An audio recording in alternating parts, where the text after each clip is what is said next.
en las clases o bien en internet, ¿verdad? Por ejemplo, el tema de fuentes. Entonces ustedes buscan fuentes y ahí pues pueden leer y ampliar mucho más los temas, ¿verdad? Entonces, esas son mis sugerencias. Recordarles el código del curso, ¿verdad? Que es el FG028 @urural.edu.gt. Entonces, en ese sentido de ideas, vamos a establecer, vamos a indicar lo que es el objetivo de la presente clase. Y al respecto es que el estudiante de la Universidad Rural de Guatemala, en su formación profesional, analice, aprenda y aplique de la clasificación de las diversas fuentes del derecho, ¿verdad? Entonces, eso es lo que vamos a identificar en la presente clase, ¿verdad? Esta clasificación y vamos a ir abordando pues cada una de ellas, ¿verdad? Identificando ejemplos específicamente.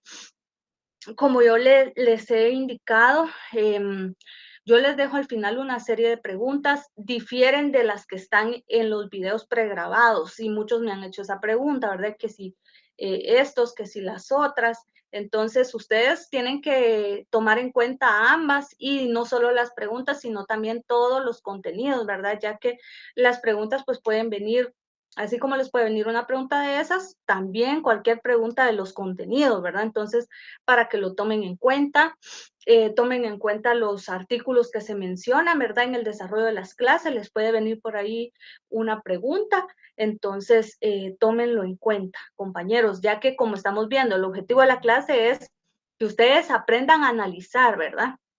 Y que apliquen lo que nosotros vayamos viendo en las clases. Eh, no necesariamente es que ustedes memoricen, ¿verdad? Es decir, el objetivo no es que ustedes se preparen solo para el examen parcial, sino que el objetivo es que ustedes se preparen para la carrera, para la vida. Entonces, que ustedes aprendan a analizar esto, ¿verdad? Es cierto, ustedes se tienen que preparar para un examen y lo tienen que ganar. Ese es el objetivo, pero sin olvidar que lo más importante es todo ese conocimiento que ustedes van adquiriendo para su desarrollo profesional. Muy bien, entonces en ese sentido de ideas, ¿verdad? Las clases de fuentes, ¿verdad? En esta clase, pues entonces iniciaremos a estudiar esas diversas clases de fuentes existentes, ¿verdad? Siempre recordando que en la doctrina, pues existen perspectivas debatidas respecto a lo que puede ser considerado como fuente del derecho. Es decir, nosotros vamos a abordar en esta clase una clasificación, pero pueda que alguno de ustedes se pone a estudiar otro autor, ¿verdad? Entonces pueda que vayan a encontrar una clasificación diferente. Sin embargo, nosotros vamos a estudiar esta clasificación fundamental o esencial porque es la que se considera general, ¿verdad? Pero como les digo, pueda que otro autor difiera de esto. Entonces, para efectos de la clase, ustedes tomen en cuenta esta clasificación que nosotros vamos a desarrollar, ¿verdad? Sin embargo, como conocimiento, ustedes pueden ir leyendo, ¿verdad? Más libros para ir teniendo, pues, información mucho más amplia referente de esto. Y como todo, ¿verdad? En el derecho, cuando nosotros abordamos la definición de derecho, la definición de Estado, nosotros identificamos, ¿verdad? De que muchos autores pueden dar una definición diferente. Siempre van a empatar en ciertos aspectos, ¿verdad? Porque obviamente para construir algo y ser considerado como una doctrina, ¿verdad? No deben de empatar en ciertos aspectos fundamentales, ¿verdad? Tampoco es que van a realizar una definición que esté completamente fuera de lugar, ¿verdad? Sino todo lo contrario. Sí empatan en ciertas cosas y obviamente, ¿verdad? Van a diferir en algunos aspectos, ¿verdad? Muy puntuales. Entonces, así es que académicamente se ha realizado pues una definición o una división de las fuentes del derecho, ¿verdad? Clasificándolas bien, sea por el grado de coercibilidad, ¿verdad? Es decir, por esa fuerza que tiene de imponerse hacia nosotros, que puedan tener en la conducta, ¿verdad? De todo ser humano, o bien sea por la influencia que pueda tener en la producción de normas jurídicas, ¿verdad? Entonces, estas fuentes pueden tener estos dos aspectos, ¿verdad? Una por el nivel de fuerza o de coercibilidad que pueda tener hacia nosotros como seres humanos, o bien pues pueda tener una gran influencia en el Congreso, ¿verdad?, de la República, que en el caso de Guatemala es el ente facultado constitucionalmente pues para la creación de normas jurídicas, ¿verdad? Creación de leyes, ¿verdad? Específicamente. Entonces, esa influencia podría ser pues muy importante, ¿verdad? Para la producción de normas de derecho, ya que como sabemos que la legislación, las leyes, pues forman parte de el derecho. Muy bien, entonces, ¿qué es fuente del derecho? Recordemos nosotros cuando la semana pasada que abordamos la fuente del derecho, incluso yo se los coloqué en una de las preguntas, algunos tuvieron algún tipo de inconveniente con encontrar la respuesta. En el caso de Guatemala, yo les he dicho que me gusta mucho de que lo veamos en función de nuestro país, en función de Guatemala, la aplicación de los temas que nosotros vayamos abordando. Una de las preguntas era que según la ley del organismo judicial, ¿cuál es la fuente de nuestro ordenamiento jurídico? ¿Verdad? Algunos tuvieron ahí un tipo de inconveniente. La respuesta está en el artículo 2 de la ley del organismo judicial, para que lo tomen en cuenta. Fíjense lo que nos indica la ley del organismo judicial. Dice que la ley es la fuente de nuestro ordenamiento jurídico. Entonces, ¿cuál es la respuesta?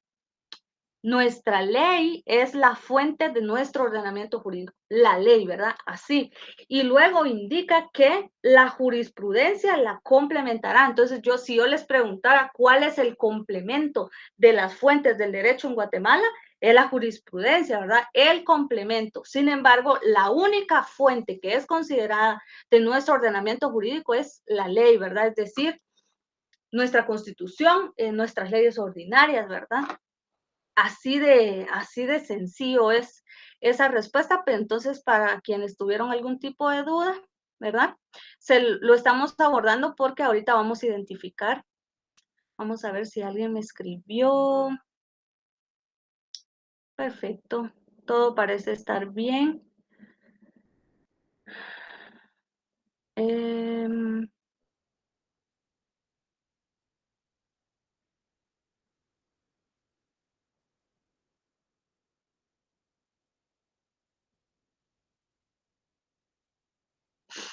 Vamos a ver si al final de la clase tenemos algunos minutitos para abordar algunas preguntas que me pudieran plantear.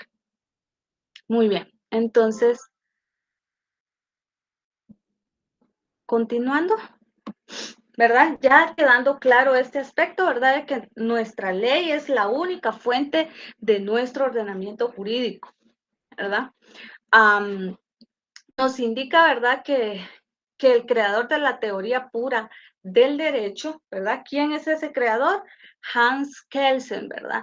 Nos indica que fuente de derecho es una expresión metafórica con más de un significado. Se recuerdan que nosotros lo abordamos en la clase pasada, ¿verdad? Que desde un aspecto metafórico, ¿verdad?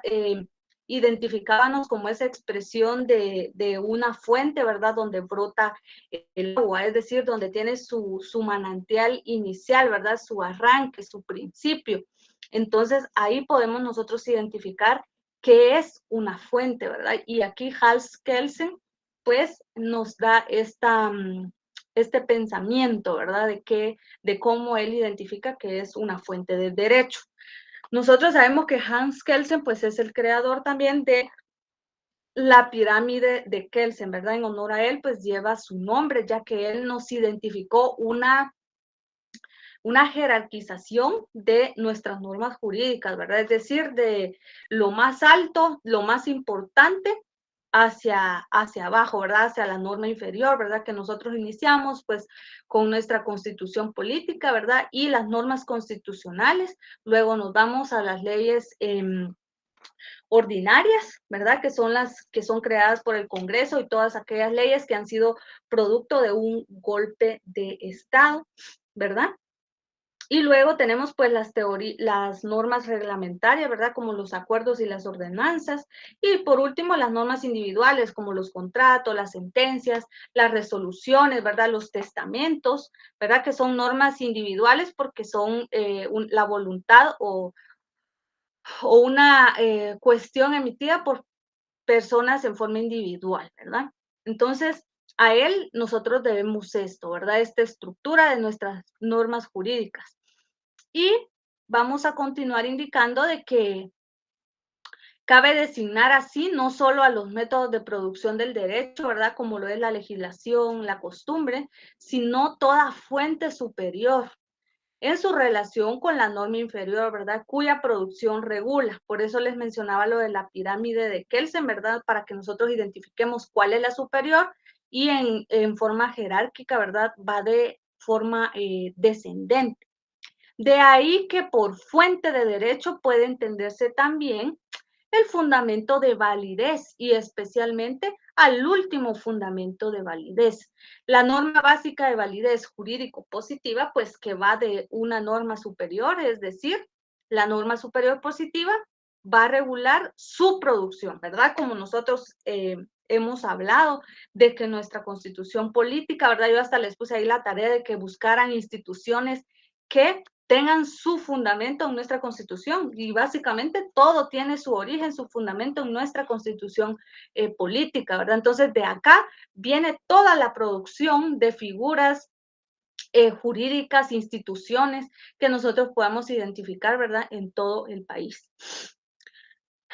Luego de ello, pues Clemente Sotomayor, ¿verdad? Él también nos aporta, ¿verdad? Con una definición de fuente de derecho, ¿verdad? Él dice que es el proceso a través del cual se elaboran las normas jurídicas, ¿verdad? Ahorita que vayamos identificando cada una de ellas, pues vamos a comprender mejor esto, ¿verdad? De cómo es que estas fuentes del derecho ayudan a la producción de las normas jurídicas, ¿verdad? Vamos a tener pues una mejor comprensión cómo es que fuente de derecho, ¿verdad? Que es algo tan que pareciera que es simplemente doctrina o historia, pero ya viéndolo, analizándolo desapasionadamente, pues tiene una función esencial en la producción de normas jurídicas para nuestro país.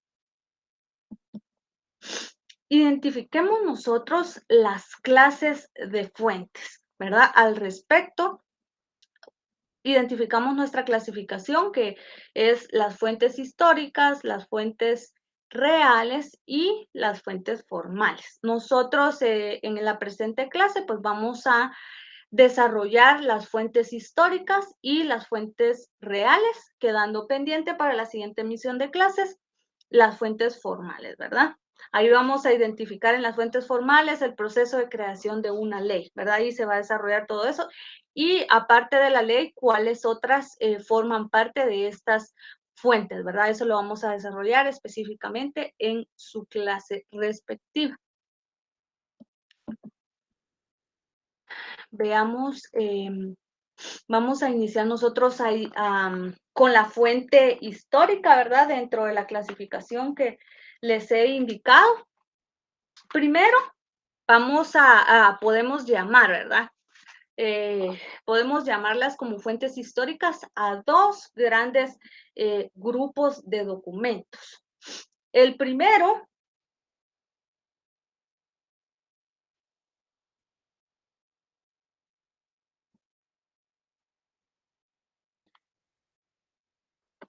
el primero de ellos es se le conoce así o lo consideramos, ¿verdad? A esa recopilación de documentos jurídicos que en algún momento pues sustentaron las doctrinas pues que marcaban la tendencia teórica, ¿verdad? En un lugar y en épocas bien determinadas, ¿verdad? Entonces, todos estos documentos jurídicos, ¿verdad? Que nos dejan a nosotros mucho contenido, ¿verdad? Que aunque aparentemente pues ya no están vigentes, pero sí son tomadas en cuenta por los legisladores, ¿verdad? A la hora de que se vaya a crear una norma jurídica, ¿verdad? Porque sirve como un antecedente. Ya vamos a identificar nosotros algunos ejemplos. Y en segundo lugar, pues llamamos fuentes históricas al conjunto de leyes que en un momento pues tuvieron vigencia y aplicación positiva, ¿verdad? En un país determinado y que en la actualidad pues ya no se encuentran vigentes, ¿verdad? Entonces dividimos estos dos grupos. Primero pues a todos estos manuscritos, ¿verdad? Documentos jurídicos, ¿verdad? Que en una época pues tuvieron vigencia, ¿verdad? Entre ellos nosotros podemos mencionar los mandamientos, ¿verdad? El Popol Vuh, y entre muchos otros documentos, ¿verdad? Que nos nutren a nosotros como sociedad en sus contenidos históricos, ¿verdad? Y que sirven de punto de partida, en este caso, al organismo legislativo, ¿verdad? Para legislar todo el comportamiento del ser humano en nuestra sociedad, nosotros específicamente, pues en el caso de Guatemala, ya que de verdad que todos los aspectos sociales, económicos, políticos, tienen mucha injerencia, ¿verdad? Para legislar, porque de ello depende, dependiendo las situaciones, el comportamiento social, así se van a ir desarrollando las leyes para nuestro país, ¿verdad? Ya que las leyes lo que pretenden es lograr una armonía social, ¿verdad? Y entonces, como les mencionaba, ¿verdad? Y dentro del otro gran grupo, pues son todas estas leyes que en un momento pues estuvieron vigentes, como son las constituciones derogadas, ¿verdad? Nosotros sabemos conforme la historia ha ido pasando que hay muchas constituciones que a través de los golpes de Estado pues quedaban sin efecto, ¿verdad? Y se creaban pues nuevas constituciones, ¿verdad? Todo ello pues pasa a formar parte de las fuentes históricas, ¿verdad? Esto es muy importante porque si en un dado caso existiese nuevamente un golpe de Estado, que esperemos que pues no sea así. Miren, deja muchas cosas positivas, pero obviamente es como un retroceso hasta cierto punto, ¿verdad? Es un retroceso, eh, pero sí deja muchos hallazgos, ¿verdad? Es decir, hay cuestiones que los legisladores para crear o formar una nueva constitución, pues lo toman en cuenta, ¿verdad? Es decir, hay aspectos que estaban regulados, pero que no eran funcionales, entonces les sirve de punto de partida para modificar, ¿verdad? Esa regulación normativa. Imaginémonos incluso el Acta de la Independencia, ¿verdad? Y cualquier otra ley que haya sido pues derogada de carácter ordinaria, ¿verdad? Es decir, todas aquellas normas que el Congreso mismo ha dejado sin efecto, ¿verdad? Porque las ha renovado, ¿verdad? O porque van a emitir nuevas normativas. Entonces, todas estas normas también forman parte de estas fuentes históricas que nutren al respecto y que ayudan como fuente a la creación de normas jurídicas posteriores. Quisiera darles una definición de fuentes históricas. Entonces, indicarles, ¿verdad? Yo les voy a dar lectura acá de una definición em, que son todas aquellas disposiciones normativas o regulaciones que en su momento fueron vigentes y que constituyeron los antecedentes evolutivos de las normas jurídicas actuales. Serán históricas las fuentes que han perdido su vigencia y se sitúan en la historia del derecho positivo, ¿verdad? Entonces acá una definición, ¿verdad? Acá nos aclara, nos explica esta definición básicamente en qué consisten estas fuentes históricas, ¿verdad?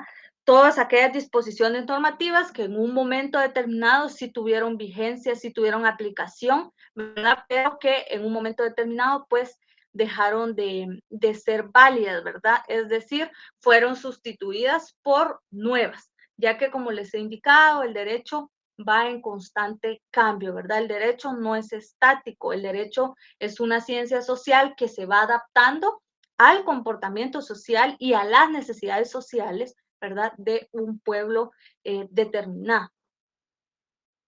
Entonces, acá les dejo yo estos ejemplos, ¿verdad? Hay muchísimos más, ¿verdad? No significa que sean solo estos, hay muchos más. Y también importante identificar que a estas normas, algunos las identifican como normas de conocimiento, ¿verdad? O normas de referencia, porque como les indicaba, sirven de referencia, sirven de un punto de partida muy importante para los legisladores. Ahora bien, Vamos a pasar a otra clasificación, que son las fuentes reales, ¿verdad? Dentro de la clasificación básica que nosotros ya identificamos como fuentes del derecho. Identificamos acá de que se llaman así a todas las circunstancias por medio de las cuales se origina una necesidad, pues, de crear una norma jurídica de aplicación general, es decir, ¿verdad?, que va a aplicar para todo, para todo un estado, ¿verdad? En el caso de Guatemala, se emite una norma y la norma es de aplicación general, de aplicación para todos los habitantes que se encuentran en nuestro territorio. Es decir, ni siquiera para los guatemaltecos, es decir, cualquier persona que esté en nuestro territorio, ¿verdad?, sea nacional o extranjero, aunque cuando ustedes lleven derecho, derecho internacional, ahí van a comprender un poquito más al respecto, ¿verdad? De cómo es que se da esta aplicación de nuestras normas aún a personas que se encuentren de paso, ¿verdad? Que son los transeúntes o cualquier otro ciudadano, ¿verdad? Que no sea guatemalteco, pero que si está acá, pues se le deben de aplicar la normativa o él debe respetar y aplicársele las normas de nuestro país, ¿verdad? Entonces, estas fuentes reales, pues, dan pie a esto, ¿verdad? Vamos a identificar cuáles son estas fuentes formales.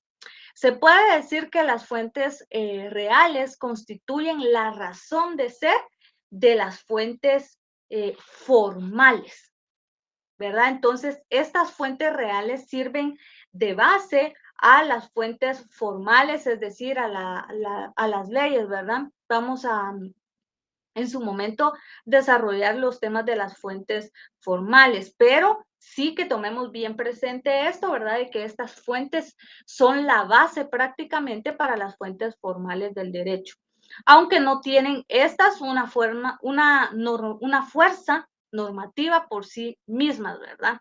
Es decir, necesitan pasar por un proceso de transformación, ¿verdad? Hacia las fuentes formales para ahí sí ya tener una fuerza, ¿verdad? Por sí solas, pues no tienen una fuerza de aplicación. Ahora bien,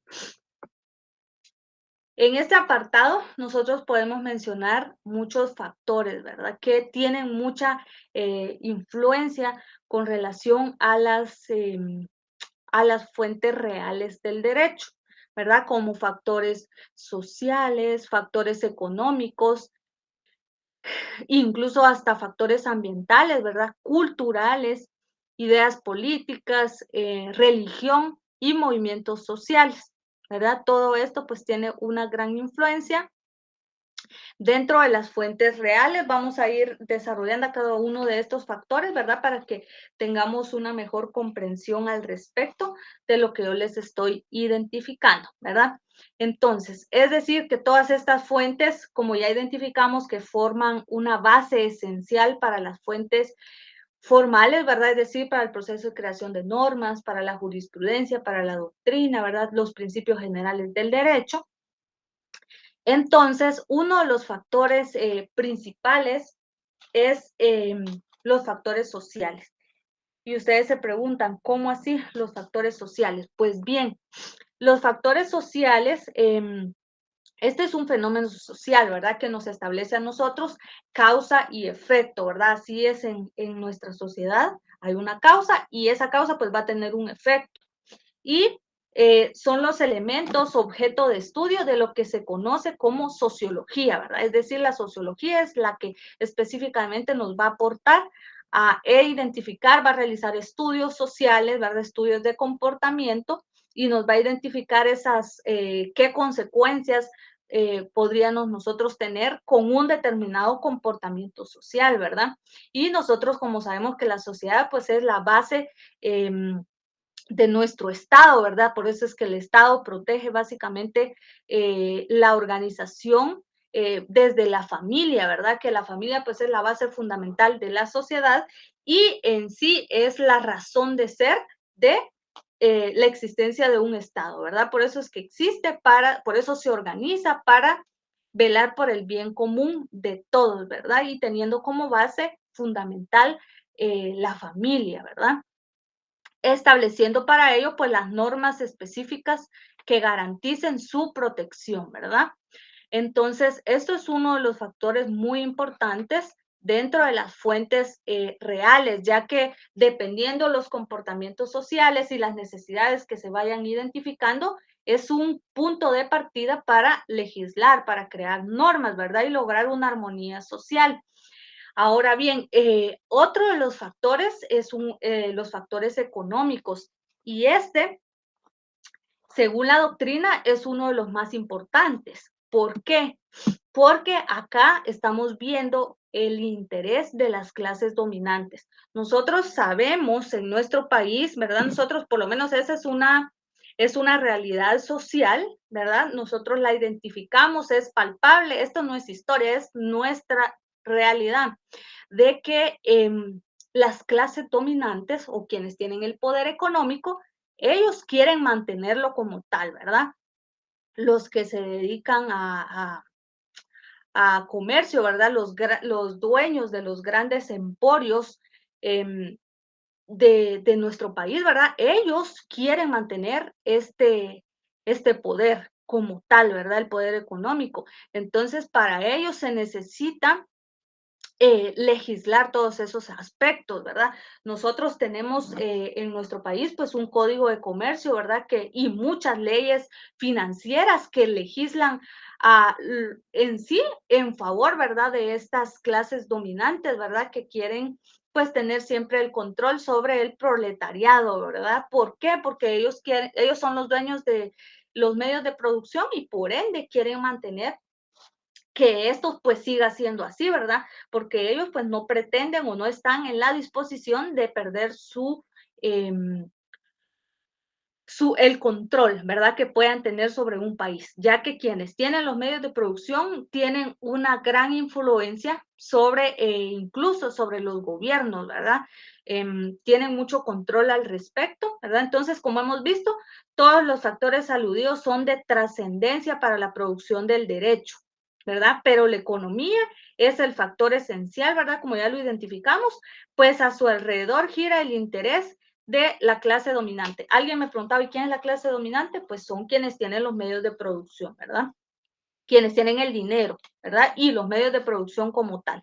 Ellos son la clase dominante, ¿verdad? Entonces, como identificamos, pues tienen una función muy importante, ¿verdad? Este factor económico sobre la creación de las fuentes reales. ¿Por qué? Porque a ellos les interesa que todo lo que se vaya regulando y legislando, pues les beneficie, ¿verdad? Como son las leyes fiscales, las leyes financieras, ¿verdad? El comercio, ¿verdad? Que todo esto esté normado y que esas normativas sí protejan sus intereses. Entonces, este factor es fundamental para los legisladores que puedan crear normas al respecto.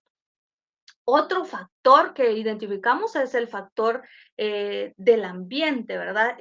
Es algo muy importante y que incluso en la actualidad pues es una tendencia, la protección pues de nuestro medio ambiente, ¿verdad? Hay que legislarlo, regularlo y este factor pues da pie a la creación de normas jurídicas. El otro aspecto son los aspectos culturales. Nosotros ya hemos identificado Guatemala, pues es un país rico en cultura, ¿verdad? Una variedad de cultura, de idiomas. Entonces, hay que crear una normativa diferente, ¿verdad? Es decir, nuestras leyes van a ir encaminadas a nuestra cultura, a proteger nuestra gente, a proteger los pueblos indígenas, ¿verdad? Va a ser diferente a, por ejemplo, la legislación de Estados Unidos, ¿verdad? ¿Por qué? Porque estos factores, como les digo, no se pueden dejar de tomar en cuenta, ¿verdad? Para el desarrollo de la legislación de Guatemala. Otros factores, pues lo es la política, ¿verdad? Factores políticos. Y este también es un elemento preponderante, importante, ¿verdad? Como son las ideas políticas. Y ustedes se preguntarán, ¿por qué?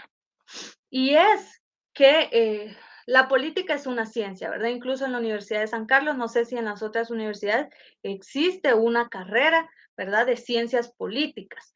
¿Por qué? Porque la política tiene mucha influencia sobre la administración de un Estado. La política, ¿qué busca? Pues lograr esta armonía social, ¿verdad? Administrar, pero también obtener poder.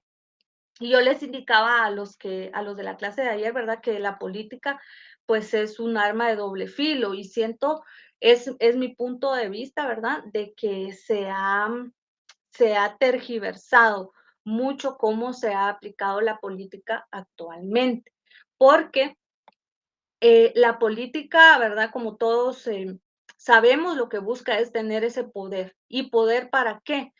En sí, la esencia de la política es, administrar, ¿verdad? Todos sabemos que quienes pretenden llegar a puestos importantes, ¿verdad? Como son los de gobierno, ¿verdad? Presidente, vicepresidente, los diputados, ellos lo hacen a través de la política. Nosotros, si bien es cierto, tenemos una ley electoral y de partidos políticos que regulan, ¿verdad? Todos estos grupos, de partidos políticos, ¿verdad? Que a través de ellos, pues, se logra llegar a estos puestos. ¿Con qué finalidad? De administrar el Estado, ¿verdad? De estar al servicio de la comunidad. Pero en la actualidad, ¿verdad? No es algo que yo lo diga, ustedes pueden llegar a sus propias conclusiones, que los políticos, no todos, pero muchos buscan tener únicamente poder, ¿verdad? Para beneficiarse para sí, olvidándose que llegan a estos puestos con la finalidad de servir al pueblo, ¿verdad? Esa en sí es la función bien esencial. Entonces es un aspecto pues bastante delicado de hablar, como les digo, ¿verdad? Por favor, no me odien, y es mi punto de vista, ¿verdad? Pero cada uno, pues podemos llegar a nuestras conclusiones con base a lo que vemos, ¿verdad? De que muchos políticos incluso terminan en las cárceles, ¿verdad? Por los delitos que llegan a cometer, ¿verdad? Entonces, el otro factor es un factor religión. Ustedes dirán, pero ¿cómo? Claro que sí. Nosotros podemos ver en tiempos de la colonia, ¿verdad? De la conquista hacia nuestro país, que en Guatemala pues solo existía la religión católica, fue la que se impuso socialmente hablando, ¿verdad? Los españoles cuando vinieron a realizar la conquista.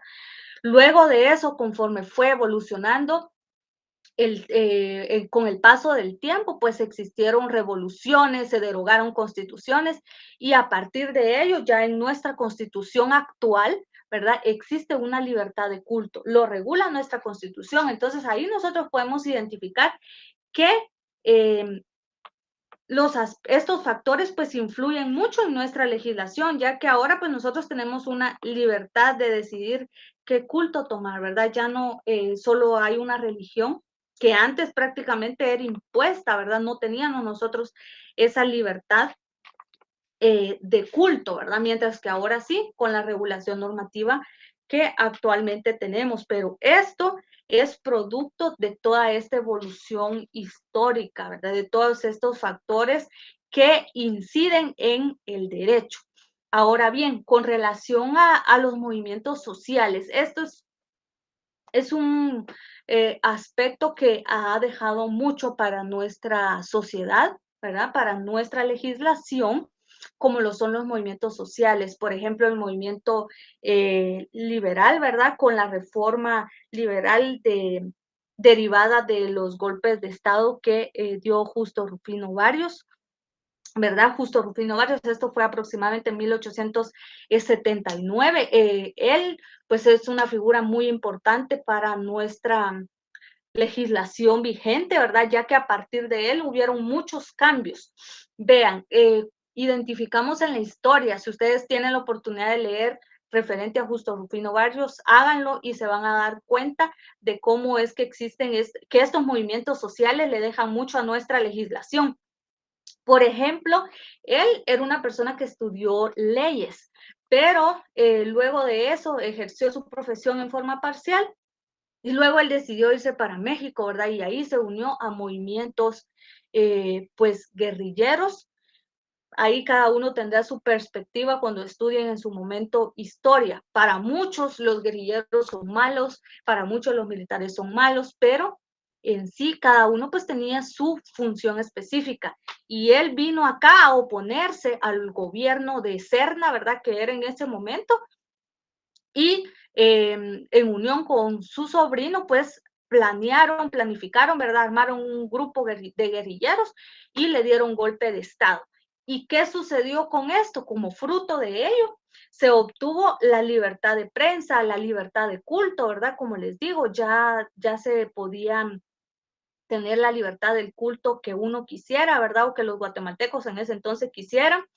Y entre muchos otros aspectos más, como la supresión del diezmo, ¿verdad? Una educación laica, es decir, libre de una influencia religiosa. Entonces, podemos darnos cuenta de que todos estos movimientos ayudan a la modernización de nuestras normas, o como por ejemplo la revolución del 44, ¿verdad? Que también nos da como producto el código de trabajo que tenemos vigente, ¿verdad? Un seguro social, ¿verdad? Que a partir de ello, pues surge entonces muchos cambios normativos, ¿verdad? En conclusión, estos factores de las fuentes reales, porque todos estos factores son de las fuentes reales, ayudan a la producción de normas, que si bien es cierto, como en forma individual o por sí solos no tienen una fuerza normativa, pero sí sirven de base para las fuentes formales, ¿verdad? Que lo vamos a abordar en la siguiente emisión de clase.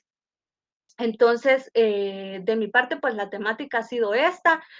Yo siempre les dejo acá las preguntas, ¿verdad? Como forma de ayudarles para que ustedes estudien y repasen los temas. Yo espero haberles aportado el día de hoy, ¿verdad? Con la temática que se abordó. Gracias por haber estado presente en una emisión más. Le daremos lectura a las preguntas, ¿verdad? La primera es que mencione quién fue el creador de la teoría pura del derecho. La siguiente, autor que indica que fuente de derecho es una expresión metafórica con más de un significado. Luego, autor que indica que fuente de derecho es un proceso a través de los cuales se elaboran las normas jurídicas. Y la siguiente, entre las fuentes, ¿cuál considera es la más importante? Ese ya es bajo su perspectiva, bajo su punto de vista. Luego que explique lo que comprendió por fuentes del derecho, ¿verdad? Entonces, gracias por haber estado presente, ¿verdad? En una emisión más. Para los que no estuvieron al inicio, ¿verdad? Siempre recordarles la lectura, escuchar los videos, ¿verdad? Yo sé que llevan más cursos, ¿verdad? Pero a cada uno, pues ustedes tienen que realizar como un programa, ¿verdad? Para irles dando el tiempo específico a cada uno. Y poco a poco, ¿verdad? Se van a ir adaptando a este cambio que ustedes están teniendo, ¿verdad? Como lo es que ya son estudiantes universitarios. Así que de mi parte, pues eso ha sido todo. Darle las gracias, ¿verdad? Em, por el interés y por algunos mensajes que me han escrito. Gracias por estar ahí al pendiente, mis estimados compañeros. De verdad que aunque no tenemos la oportunidad de hablar, interactuar, ¿verdad? Que ese sería un plus. Sin embargo, pues ahí vamos adaptándonos, ¿verdad? A esta nueva forma de dar la clase. Vamos a ver si logro conseguir.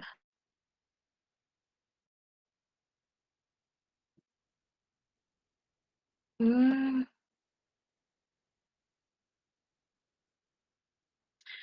alguien me consulta acá de si las tareas me las pueden adjuntar después. Pues a momento no he dado tareas, ¿verdad? No es necesario que me envíen las preguntas, ustedes las pueden resolver para ustedes y que les ayude para el repaso de contenido, ¿verdad? No es necesario de que me las envíen.